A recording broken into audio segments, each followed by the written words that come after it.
Kailangan niyo muling bumaba ng Encantadia. Kailangan bigyan ng babala ang inyong kapatid. Ngunit paano ko yun gagawin kung ito talaga ang tadhanang kailangan landasin ng aking kapatid? Niya nang lubos ang kanyang sarili at mahanap ang kanyang dalisay na katubusan pabalik sa akin. Kung ganon, kailangan mo mamagitan kay Hara Alena. Isiwalat mo sa kanya yung pagbabalat kayo ni Hagorn upang matulungan natin ang ating lupain. Ginawa ko na ang lahat upang tulungan sila. Binigyan ko na sila ng babala. Maging si Alena ay may kailangan nang matutunan sa kanyang sarili. Ang tumayong mag-isa bilang tunay na hara. At mamuno ng may malinaw na kaisipan na may awa at walang kinikilalang paghawak sa katarungan. Hahayaan mo na lang sila na makapatin lang si Hagorn. Nasa kamay na ng lahat ng mga sangre ang pagkilatis at katubusan ng Encantadia Mayka. Umaasa ako na makakapasa sila sa mga pagsubok na ito. Paano kung hindi? Maging ang mga gaya kong batalungan ay may kapangyarihan na may hangganan din. Kaya't umaasa ako na hindi tayo bibiguin ng mga sangre.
What did you say? Mabuti pa doon ka na maghanap. Hindi na ako magmamasid sa kabilang silid.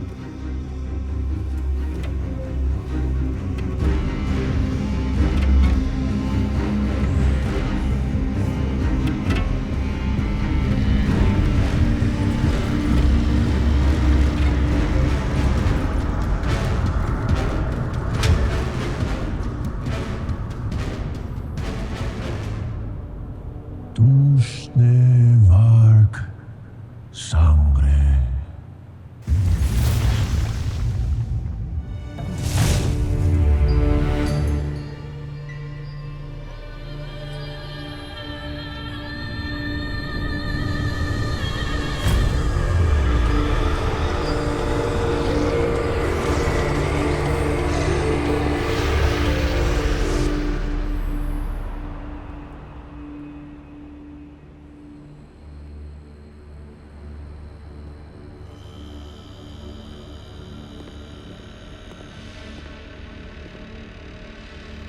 Natagpuan mo ba ang sangre, Zaur?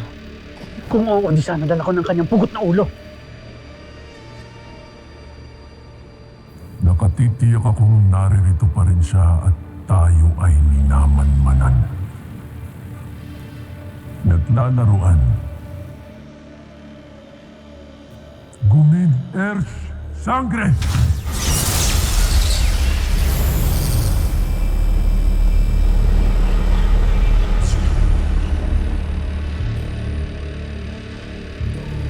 Hindi lang kami magkakakampi laban kay Terra. Hindi ko sila patitirahin dito.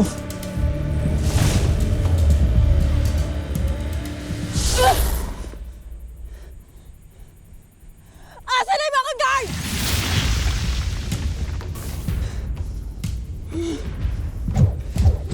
Kami.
Magpahinga na kayo. Ako na lamang maghihintay kay Tera. Paano makapagpapahinga? Ang mabuti pa'y lumisa na muna ako upang hanapin si Tera at maiwan na lamang kayo dito ni Dea.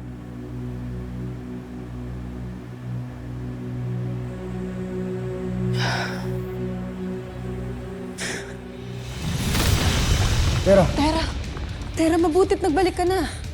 At bakit kasama mo ang warkang yan? Uy, teka! Sino siya? Isa siya sa mga pumatay sa nanay mo, nako. Kaya dapat lang na magbayad siya sa akin.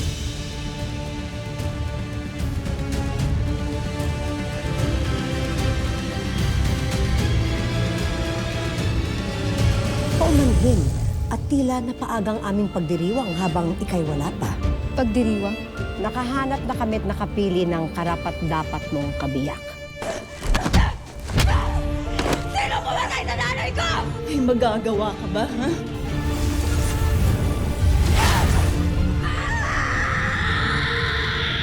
Hindi ko na nararamdaman ang kanyang presensya. Wala na siya, Panginoon. May sanggol sa sinapupunan ko na bunga ng kalapastahang ginawa sa atin ng halong na atin nila. Ano?